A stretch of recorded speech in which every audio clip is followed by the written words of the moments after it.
കഴിഞ്ഞ ദിവസം സമൂഹ മാധ്യമങ്ങളിൽ വൈറലായ ഒരു ദൃശ്യമാണിത്. നമ്മുടെ മുഖ്യമന്ത്രിയാണ് ആ പോകുന്നത്.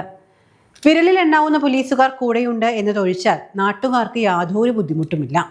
എസ്കലേറ്ററിലൂടെ മറ്റു യാത്രക്കാർക്കൊപ്പം ഇറങ്ങി വരുന്ന മുഖ്യമന്ത്രി വി.ഡി. സതീശന്റെ ഈ വീഡിയോ വലിയ രീതിയിലാണ് സോഷ്യൽ മീഡിയ ഏറ്റെടുത്തത്.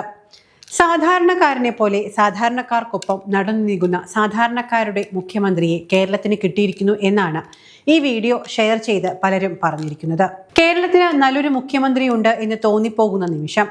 കഴിഞ്ഞ 10 വർഷക്കാലം കേരളം കണ്ടു ശീലിച്ച ഒരു മുഖ്യമന്ത്രിയിൽ നിന്ന് തീർത്തും വ്യത്യസ്തനായ ഒരു മുഖ്യമന്ത്രിയാവുകയാണ് വി.ഡി. സതീശൻ എന്ന VDS. പക്ഷേ അപ്പോഴും ഒന്നുണ്ട്, ഏകദേശം ഇതുപോലെയൊക്കെ തന്നെയായിരുന്നു പിണറായിയുടെ തുടക്കകാലവും. 10 വർഷം മുൻപ് പിണറായി വിജയൻ അധികാരം ഏൽക്കുന്ന സമയത്ത് ഒരു ചാനൽ അവതാരകൻ പറഞ്ഞത് ഇവിടെ ഓർമ്മ വരികയാണ്. ഇതാ സാധാരണക്കാരന്റെ മുഖ്യമന്ത്രി. തുടക്കത്തിൽ പിണറായി വിജയനെ കുറിച്ച് ആ അവതാരകൻ പറഞ്ഞത് അക്ഷരം പ്രതി ശരിയുമായിരുന്നു. സിഗ്നൽ തടസ്സപ്പെടുത്താതെ സിഗ്നൽ കാത്തു നിൽക്കുന്ന പിണറായിയുടെ ചിത്രമെന്ന് വളരെ വൈറലായിരുന്നു. പക്ഷേ പിന്നെ അങ്ങോട്ട് കണ്ടത് മുഴുവൻ സാധാരണക്കാരെയും അവഗണിക്കുന്ന പിണറായി വിജയനെ ആയിരുന്നു. 10ഓളം വാഹനങ്ങളുടെ അകമ്പടിയില്ലാതെ സഞ്ചരിക്കുന്ന പിണറായി വിജയനെ കഴിഞ്ഞ 10 വർഷം നമ്മൾ കണ്ടിട്ടില്ല. ഊരിപ്പിടിച്ച വാളുകൾക്കും കഠാരകൾക്കും ഇടയിലൂടെ നടന്നുവെന്ന വീമ്പ് പറയുന്ന പിണറായി വിജയന് പക്ഷേ 10 വാഹനങ്ങളും ഡസൻ കണക്കിന് അകമ്പടിക്കാരുമില്ലാതെ പുറത്തിറങ്ങാൻ ഭയമായിരുന്നു. വാളുകളെ ഭയക്കാത്ത പിണറായിക്ക് ജനങ്ങളെ ഭയമായിരുന്നു എന്ന് ജനം കുറ്റപ്പെടുത്തുന്നതിൽ അത്ഭുതപ്പെടാനൊന്നുമില്ല. കഴിഞ്ഞ ദിവസം ദൂരദർശനിൽ ഒരു ചർച്ച കണ്ടു. KSRTC ബസ്സിലെ സ്ത്രീകളുടെ സൗജന്യ യാത്രയെക്കുറിച്ചായിരുന്നു ചർച്ച. ആ ചർച്ചയിൽ പങ്കെടുക്കാൻ വന്നവരിൽ ഒരാൾ ബസ് ഉടമയായിരുന്നു. മുഖ്യമന്ത്രിയെ കണ്ട് സ്വകാര്യ ബസ് ഉടമകളുടെ പ്രതിസന്ധി അറിയിക്കാനാണ് അദ്ദേഹം തിരുവനന്തപുരത്തെത്തിയത്.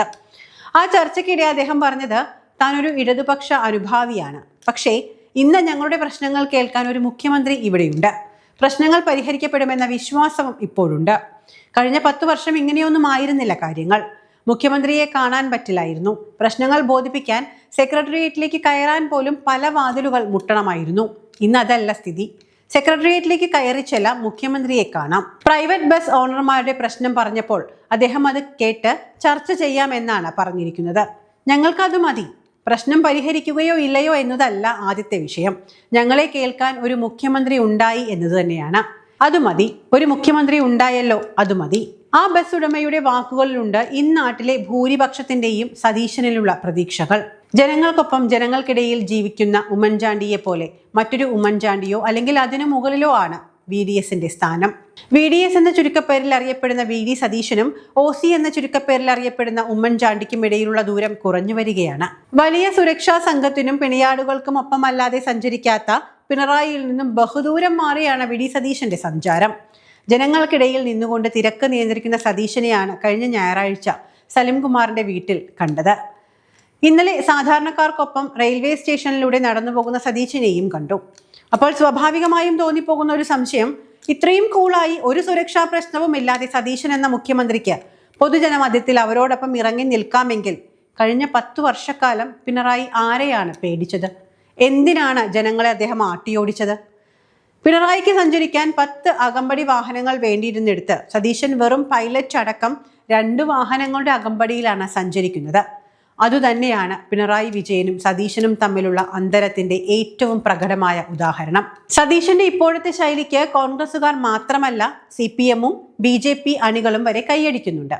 മുൻ മുഖ്യമന്ത്രി പിണറായി വിജയന്റെ കനത്ത VIP സുരക്ഷാ വ്യൂഹങ്ങളെയും അഹങ്കാര ശൈലിയെയും രൂക്ഷമായി വിമർശിച്ച് പ്രശസ്ത സംവിധായകൻ മേജർ രവി തന്നെ രംഗത്തെത്തിയത് അതിനുദാഹരണമാണ്.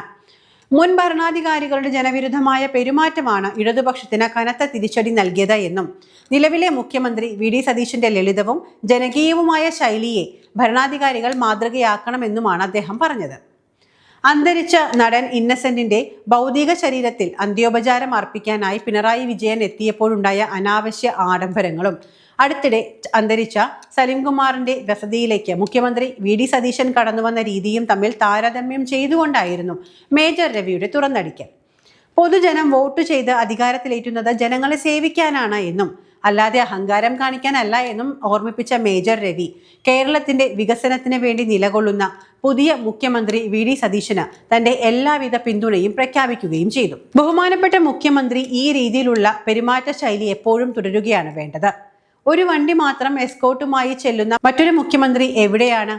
ഇവിടെയാണ് വ്യത്യാസം നമ്മൾ കാണേണ്ടത് എന്നാണ് മേജർ രവിയുടെ വാക്കുകൾ. നാടിനും ജനങ്ങൾക്കും കൊടുത്ത വാക്ക് പാലിക്കുക എന്നത് ഏതൊരു ഭരണാധികാരിയുടെയും കടമയാണ്. അത് കൃത്യമായി പിന്തുടർന്നു പോരുന്നവരുമുണ്ട്. വി ഡി എസും ടീമും ആശാ വർക്കർമാർക്ക് ഓണറേറിയം 3000 രൂപ വർദ്ധിപ്പിച്ചത് തന്റെ വാഗ്ദാനത്തിന്റെ ആദ്യത്തേത് നടപ്പിലാക്കി കാണിച്ചുകൊണ്ടാണ്. പിന്നാലെ ഇപ്പോഴത്തെ KSRTC ബസ്സിൽ സ്ത്രീകൾക്ക് സൗജന്യ യാത്ര അടുത്ത തിങ്കളാഴ്ച മുതൽ ആരംഭിക്കാൻ പോവുകയാണ്. തുടക്കത്തിൽ പരീക്ഷണാടിസ്ഥാനത്തിൽ ഓർഡിനറി ബസ്സിലാണ് എങ്കിൽ പോലും സൗജന്യ യാത്ര എന്ന വാഗ്ദാനം നടപ്പിലാക്കി വൈകാതെ മറ്റ് KSRTC സർവീസുകളിലേക്കും സൗജന്യ യാത്ര എന്ന വാഗ്ദാനം നടപ്പിലാക്കും. ഉമ്മൻചാണ്ടി ആരോഗ്യ ഇൻഷുറൻസ് നടപ്പിലാക്കുന്നതിനുള്ള നടപടിക്രമങ്ങളും ആരംഭിക്കാനിരിക്കുകയാണ്. ഇങ്ങനെ ഇന്ദിരാ ഗ്യാരണ്ടിയിൽ പറഞ്ഞ വാഗ്ദാനങ്ങളെല്ലാം ഓരോന്നോരോന്നായി സർക്കാർ നടപ്പിലാക്കും. ഇത് ജനങ്ങളുടെ സർക്കാരാണ് എന്ന് വീണ്ടും വീണ്ടും ഓർമ്മിപ്പിക്കുകയാണ് VDS. മാത്രമല്ല മറ്റു വകുപ്പുകളും ജനങ്ങൾക്കൊപ്പമാണ് എന്ന് പറയേണ്ടി വരും. ഓപ്പറേഷൻ തൂഫാൻ എന്ന പേരിൽ ആഭ്യന്തര വകുപ്പ് ആരംഭിച്ച ലഹരി മാഫിയക്കെതിരായ ദൗത്യം വൻ വിജയമാണ്. ഇക്കഴിഞ്ഞ 4 ദിവസം കൊണ്ട് 1000-ഓളം അറസ്റ്റുകളാണ് തൂഫാന്റെ ഭാഗമായി നടന്നത്. ഓപ്പറേഷൻ തൂഫാൻ നടപ്പിലാക്കുന്നത് രമേശ് ചെന്നിത്തല ഭരിക്കുന്ന ആഭ്യന്തര വകുപ്പാണെങ്കിലും സർക്കാർ എന്ന നിലയിൽ VDSനും ഇതിൽ വലിയ പങ്കുണ്ട്. മറ്റൊന്ന് ആരോഗ്യ വകുപ്പിനെ കുറിച്ചാണ് പറയേണ്ടത്. കഴിഞ്ഞ സർക്കാരിന്റെ ആരോഗ്യമന്ത്രിയെ പോലെ സിസ്റ്റം തകരാർ എന്ന് പറഞ്ഞ സിസ്റ്റത്തെ പഴിച്ചിരിക്കുന്നതിന് പകരം തകരാറിലായ സിസ്റ്റത്തെ നന്നാക്കിയെടുക്കാൻ പണിയെടുക്കുന്ന ആരോഗ്യമന്ത്രിയാണ് K മുരളീധരൻ. അങ്ങനെ മുഖ്യമന്ത്രി ജനകീയനാകുമ്പോൾ മറ്റ് മന്ത്രിമാർക്കും മാറിയിരിക്കാനാകില്ലല്ലോ.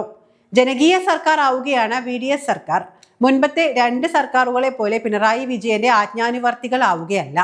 സിസ്റ്റം എന്താണ് എന്നും തകരാർ എന്താണ് എന്നും മനസ്സിലാക്കി അതിനനുസരിച്ച് പ്രവർത്തിക്കാനുള്ള കഴിവും ആർജവവും ഉള്ളവരാണ് VDS ടീമിലെ ഓരോ അംഗങ്ങളും.